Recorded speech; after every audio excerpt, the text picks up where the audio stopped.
Bonjour les co-créateurs, c'est Pascaline. La dernière fois que j'ai fait une vidéo, enfin c'était la première, c'était au jour 6. Donc je vais reprendre au jour 7 avec les trucs les plus importants et les plus flippants parce que depuis 10 jours en fait il s'est passé des trucs plutôt sympas. Euh, donc moi mon envie c'est vraiment de travailler, de vivre de ma passion, voilà ici. Et, euh, Comme je travaille à l'hôpital, c'est vrai que j'avais envie de partir de l'hôpital et j'ai une collègue qui est même pas de la même profession que moi qui m'a donné une idée comme ça en disant ah mais il y a telle possibilité en fait tu peux le faire et tu pourrais récupérer de l'argent et sur le coup je me suis dit waouh c'est trop fort quoi de de poser une intention en plus je sais pas si elle était vraiment ciblée là-dessus l'intention de la journée faire des rencontres inspirantes. Et du coup, cette fille-là m'a dit ah non, mais renseigne-toi parce que c'est carrément possible de faire cette manœuvre-là. Donc déjà, ça m'a bien scotché. C'est bien sympa. Et puis au fur et à mesure, les choses, cette idée était bien, mais les choses se construisent de plus en plus. Donc jour 8, j'ai signé mon truc.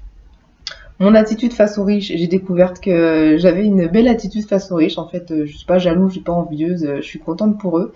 Et j'ai découvert qu'il y avait un gars qui s'appelait Warren Buffett aux États-Unis. Parce que là-bas, alors oui, j'ai appris aussi que les gens qui ont le plus d'argent sur Terre ne sont pas millionnaires, hein. Moi, je pensais qu'ils étaient millionnaires. En fait, ils sont milliardaires. Donc, c'est génial.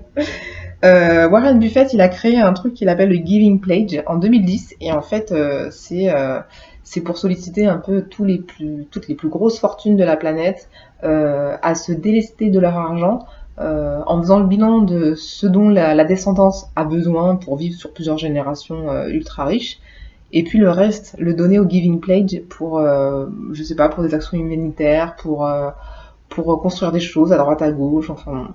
Donc, euh, donc c'est chouette parce que déjà j'avais une bonne opinion des gens qui avaient de l'argent, enfin surtout des gens qui avaient de l'argent et qui en faisaient des choses bien. Je pensais aux footballeurs, aux chanteurs, Akon et tout ça qui fait des trucs en Afrique.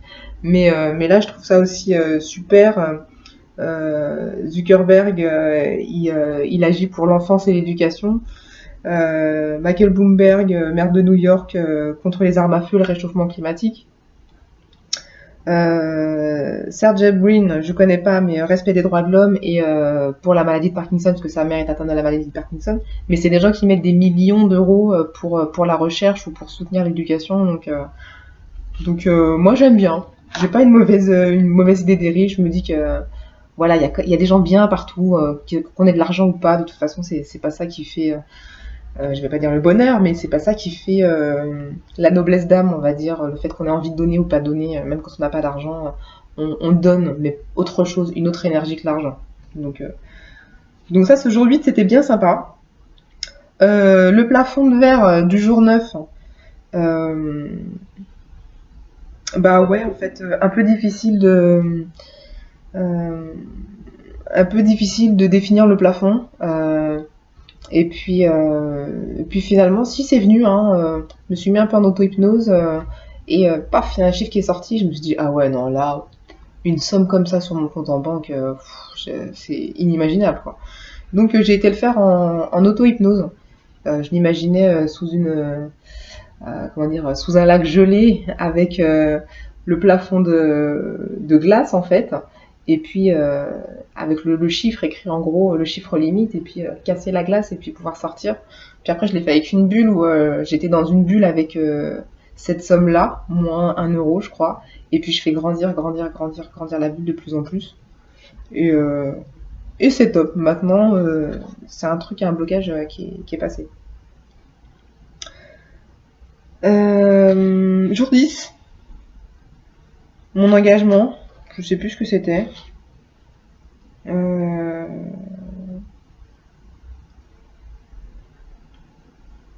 non, je sais plus trop ce que c'était. Mais il s'est passé des trucs quand même. Oui, il s'est quand même passé des trucs parce qu'en fait, j'étais pas sur la bonne page. Là, je regarde le bilan de fin de journée du jour 10. Et en fait, le jour 10, euh, J'avais émis des intentions de voyager, d'aller voir les aurores boréales, peut-être au Canada, peut-être ailleurs, en Norvège ou en Islande.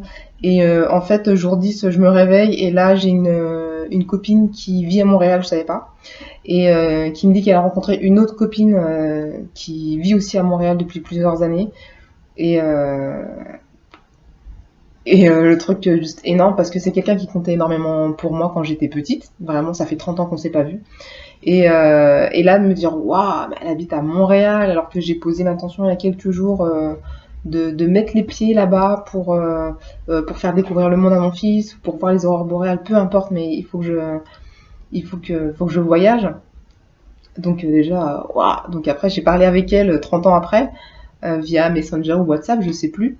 Et elle me dit, ah, mais faudrait que tu viennes à Montréal, quoi. Et je dis, ouais, c'est génial, quoi. Faut que je vienne à Montréal. Et en même temps, j'ai mon prof d'hypnose qui poste une vidéo sur YouTube. Il est à Montréal en train de faire des vidéos parce qu'il donne des cours là-bas. Et en plus, il parle de comment gérer le décalage horaire avec l'hypnose. Donc bon, synchronicité ou pas, on croit ce qu'on veut. Enfin, moi, j'y crois. Ça m'a interpellée. Finalement, ouais, j'ai contacté aussi des gens qui ont quitté l'hôpital aussi pour me dire, ah non, mais c'est pas qu'un mythe, il y a des gens qui partent quand même. Et ça fait du bien aussi de se dire que c'est possible et que c'est pas la fin du monde, c'est pas la fin des paupiettes, quoi. Jour 11, mes factures. Oula. Ouais, là je me suis rendu compte que je réclamais pas l'argent et que quand j'avais des factures à faire pour les gens, je les faisais pas. Donc du coup, ça m'a donné un coup de boost. J'ai fait les factures, je les ai envoyées aux gens. Qu'est-ce que j'ai fait encore? Et puis j'ai réclamé ce qu'on me devait. Pas spécialement à des personnes, parce que les gens me disent, ouais, c'est balèze quand même et tout de réclamer des factures aux gens. Enfin des factures, des sous. Et en fait, non, c'était des organismes qui me devaient 10 euros, 15 euros, bon, il y en a un, c'était 60 euros, mais des trucs parce que je me dis, ouais, non, ça va, c'est une petite somme, je ferai ça un autre jour, je ferai ça plus tard, et puis on est quand même au mois de décembre, hein, donc il y a des trucs qui vont passer. Et là, du coup, j'ai tout réglé, et puis j'ai quasiment tout reçu. Il y a même un colis que j'avais laissé tomber, et en fait, le colis est en train d'arriver parce que je me suis bougé un peu les fesses, quoi. Donc du coup maintenant c'est faire les choses quand elles arrivent, réclamer mon dû et voilà. En fait, c'est prise de conscience que l'énergie elle circule en fait et que si moi je donne, je récupère et que voilà ça tourne comme ça et c'était intéressant de comprendre ça comme concept. L'argent en famille, qu'est-ce que j'ai appris le jour 12? Le jour 12, ouais, moi je veux voir de plus en plus de patients arriver pour être de plus en plus indépendante. Et là, j'ai une patiente amie qui m'envoie des gens et je me dis, waouh, mais c'est génial. C'est gratuit, quoi. Il n'y a pas d'intérêt pour elle à faire ça et du coup, bah, ça vient naturellement. Voilà, c'est une énergie qui passe et qui fait que les choses se font pour moi, quoi. Donc aussi une jolie synchronicité. Jour 13, tabou lié à l'argent. Faut que j'aille voir le bilan quand même.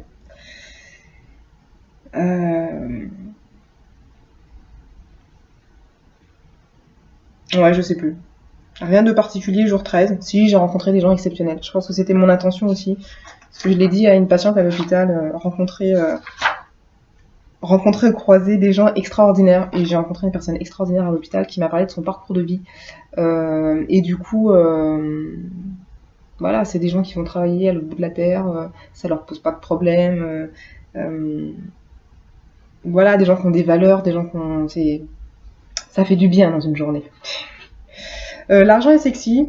Là j'ai fait participer tous mes potes sur WhatsApp, sur Facebook, parce que moi j'ai d'abord trouvé mes petits mots à moi, la thune, le flouze, qu'est-ce que j'avais trouvé, les bifetons, et en fait une fois que je me suis arrêtée là, j'ai demandé un petit peu à tout le monde, et donc ça a fait participer tout le monde a retrouvé des termes sympas et tout, et moi après j'ai cherché sur internet, et il y a des trucs que je connaissais absolument pas, et au final j'ai choisi le mien. Donc pour moi l'argent, je sais pas dans quel sens vous le voyez, mais moi c'est des craquants. Voilà. Donc l'argent oui est sexy. Voilà. Jour 15, mes revenus et mes dépenses. Grosse prise de conscience. En fait j'ai suffisamment d'argent pour vivre. Je crois que c'était ça le jour 15. J'ai fait un bilan, j'ai téléchargé, je sais pas si c'était ce jour-là. Oui, il y avait des QR codes là, sur cette page-là. Et du coup, j'ai téléchargé, j'ai imprimé la feuille, je me suis mis sur mon compte bancaire et j'ai mis les sorties, les entrées, j'ai fait le total. Et en fait, il me reste de l'argent à la fin du mois. Donc, et il y a des, comment dire, il y a des entrées où je mets rien en fait, où je m'achète pas de vêtements, où je m'achète pas de ceci ou de cela, ou du coup, je me dis, ben ouais, en fait, il reste des sous, donc on peut économiser, on peut avoir des projets. Enfin, ça semble peut-être bête pour certaines personnes, mais pour moi, enfin, c'était nouveau. Et puis, on peut acheter des choses en conscience, comme on le fait dans le début de journée, en disant, bah, aujourd'hui, j'achète en conscience, ou je dépense en conscience. Voilà, je paye mon loyer, je sais que je dois payer mon loyer. Je m'achète une fringue, je sais que j'ai besoin de ce vêtement.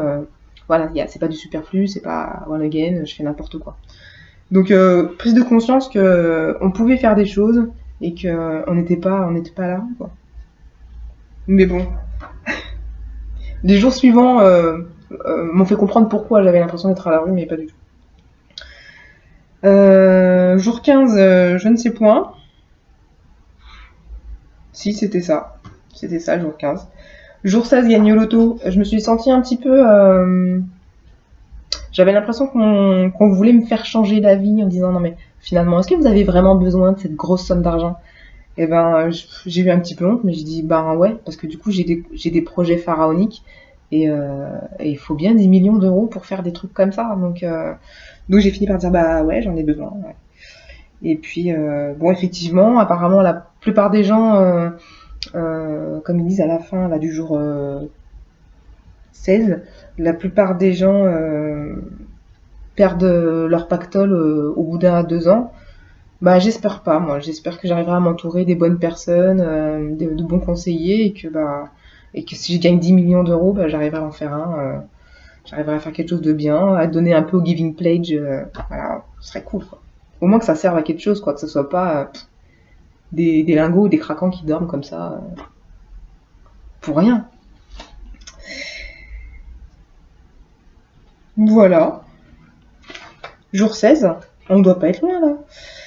Mes premiers souvenirs d'argent, ouais, j'ai des souvenirs heureux d'argent où petite j'ai gagné gagné au blackjack parce que ma mère fumait. J'allais chez le buraliste, j'allais chez le buraliste et j'achetais des cigarettes pour ma mère. En même temps, elle me disait tu prendras un blackjack ou un millionnaire ou machin et tout ça. Et je sais pas, j'avais 10, 11, 12 ans. Et là, en revenant avec la baguette sous le pain, un paquet de cigarettes dans la poche, je gratte le blackjack et là, 1000 francs. C'était des francs à l'époque. 1000 francs. Oh là là, donc j'ai fait demi-tour. Je suis allée récupérer les 1000 francs en billets de 100. Et c'était génial. Et quand je suis arrivée, ma mère dormait et je l'ai réveillée et j'ai balancé les billets comme ça en disant maman, on a gagné, avec les billets qui descendent comme ça. D'ailleurs, maman, si t'écoutes cette vidéo, c'est inoubliable ce truc. C'était juste génial. Mais à mon avis, ça nous est pas arrivé assez souvent. Hein. Voilà. Et puis il y a des souvenirs moins sympas où bon, on a manqué de sous, on a galéré, ma mère a bien galéré. Et voilà. Ou aussi dans la famille, il y a des gens qui ont... on a notre mémé qui est décédé et les gens sont venus chercher des affaires alors que c'était clairement pas opportun, c'était pas le moment... limite des lustres décrochés, de la vaisselle qui avait été embarquée, enfin. Donc ouais, des histoires de famille un petit peu croustillantes, un peu comme mes craquants, et qui font que ben l'argent, c'est les premiers souvenirs, ils sont pas super agréables, c'est pas ouais, c'était pas l'abondance quoi. Jour 17. Jour 17, je me suis mis à lire encore plus Le pouvoir de l'intention de Wayne Dyer, dont je vous parlais sur ma première vidéo. Et en fait, il y a les 7 visages de l'attention. Alors, si je m'en souviens, parce que je ne lis que ça dans le tram maintenant, Donc l'intention a 7 visages. Et pour se connecter à l'intention, il faut se connecter en fait aux 7 visages, se les rappeler, méditer, visualiser pour se remettre dans le truc. Donc il y a d'abord la créativité, il y a la bonté, il y a l'amour, il y a la beauté, il y a l'expansion, l'abondance, et puis la réceptivité. Il faut savoir recevoir. Donc voilà, en fait, je lis beaucoup ce bouquin, j'avance tout doucement, je reviens beaucoup pour bien comprendre les concepts, pour bien m'imprégner du truc, pour que les intentions elles soient de plus en plus justes. Voilà, jour 18, aujourd'hui, 4 décembre. Voilà, il me semble, non? Ah bah non, c'était hier. Ah oui, c'était hier. Être un enfant non désiré, ben oui, je suis un enfant non désiré. Même si je sais que dans ma famille on m'aime très fort, mais bah faut le dire, je suis arrivée un peu comme un cheveu sur la soupe, que ce soit pour mon papa ou pour ma maman ou pour ma grand-mère ou pour mon grand-père, ça a été un peu compliqué. Donc du coup, je ne suis pas du tout étrangère à ce concept-là. J'ai pardonné à tout le monde, il n'y a pas de souci. Je sais que j'ai ma place et que voilà, je suis pas là pour rien. C'est ce que je te disais, maman, voilà, je pense qu'on ne s'est pas rencontrés par hasard et qu'il fallait que je vienne et puis et voilà, il n'y a pas de souci par rapport à ça. Voilà. Et aujourd'hui c'est argent de poche, donc mon fils il n'est pas encore rentré du centre de loisirs. On va parler argent de poche, à mon avis ça va lui plaire parce qu'il n'en a pas, ou il en a par ses grands-parents. Donc du coup il dégraine ses petits sous au fur et à mesure, mais quand il n'y en a plus, il n'y en a plus. Mais bon, comme ça revient régulièrement, du coup, il a de l'argent de poche indirectement. Donc voilà, on va parler de ça, de ce que lui souhaiterait, de comment moi je vais le laisser gérer ses finances. Voilà. Je vous laisse 17 minutes, je vous fais des gros bisous. N'hésitez pas à liker, à m'envoyer vos suggestions, vos ressentis à vous pendant ces jours-là. Et puis je vous dis à très très bientôt. Et puis j'espère que j'enverrai certains d'entre vous à J25, parce que c'est bientôt, hein, on est à 18, 19, je sais pas. Donc voilà, j'espère que Paoé ça va, parce que du coup j'ai plus de nouvelles, donc j'espère que tout va bien pour toi et que voilà. Du coup j'ai assisté à la conférence de Lilou Massé, j'ai été chercher mon œuf de Yoni, et puis voilà. Donc je vous dis à très bientôt et puis n'hésitez pas à communiquer. Ciao ciao.